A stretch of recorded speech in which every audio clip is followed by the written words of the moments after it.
Well, state leaders are taking aim at the Department of Children and Family Services. They say the agency has failed to protect some of the most vulnerable in Illinois and are demanding oversight. The bipartisan group supports a bill after a string of deaths involving children under the watch of DCFS. The legislation would require an ongoing audit of DCFS cases in which there is not quite enough evidence to sustain allegations of abuse or neglect. Well, a report released today shows between 2015 and 2017, the agency was slow to respond to allegations and did not always document procedures in investigations. As Gabrielle Franklin reports, lawmakers and family members of children who died at the hands of abuse say it's time to put children first by any means necessary. Our main priority must be what is best for the child, even if that means removing him or her from their parents. Representatives and senators from both parties agree DCFS needs reform on several levels. Today is only the first step in many to come. We are forming the DCFS Child Welfare Reform Caucus and filing Senate Bill 193 to carefully move forward with reforming our system and not providing a knee-jerk reaction to the latest tragedy-grabbing headline. The caucus announced an amendment to a bill they say will make sure action is taken in cases that are under review. And we want to make sure that there are other sets of eyes on these cases that are so difficult. It's going to tell us a lot about what's going on in these communities and the judgment that's being used, and whether or not we need more personnel and more supports for these families if we are going to choose to keep them intact. I feel that if she'd have been here or been with one of her family members, she wouldn't be where she's at today. Aja Barnes' great-grandmother, Sherry Logan, talked about her great-granddaughter's death.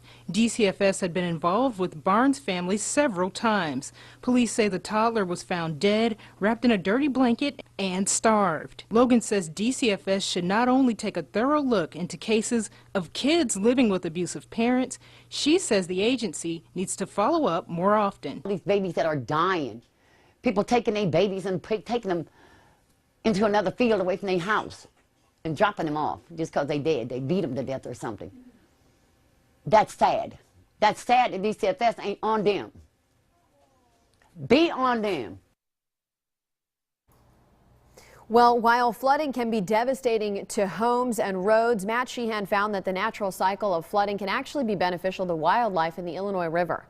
Matt joins us in Havana. Matt, what can you tell us?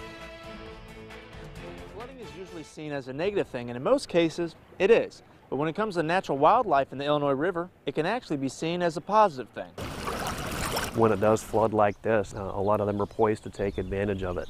A lot of our nest building fishes like largemouth bass or bluegill or black crappie, they actually benefit from the high water like this when the river can spread out and actually access its floodplain. And the floodplain is what fish use when they spawn. There's all kinds of new resources that become inundated, all kinds of bugs and macroinvertebrates and food items that weren't accessible before that are accessible now.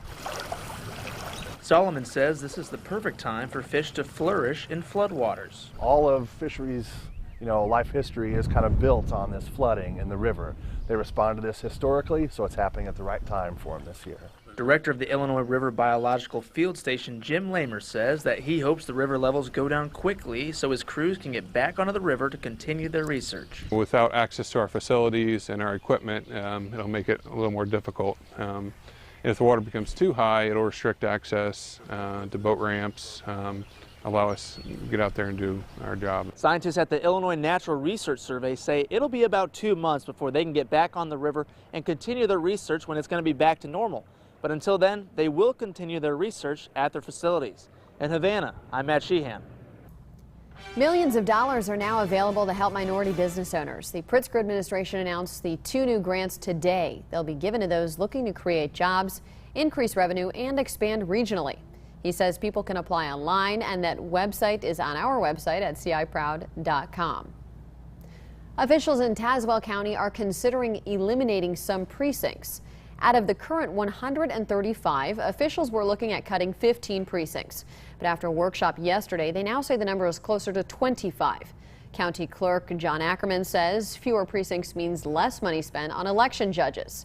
A follow-up workshop is scheduled to happen in 2 weeks. Leaders in Peoria Heights continue aiming to make the area a destination for businesses and visitors. Eugene Daniel joins me now to explain the newest project taking shape. Eugene.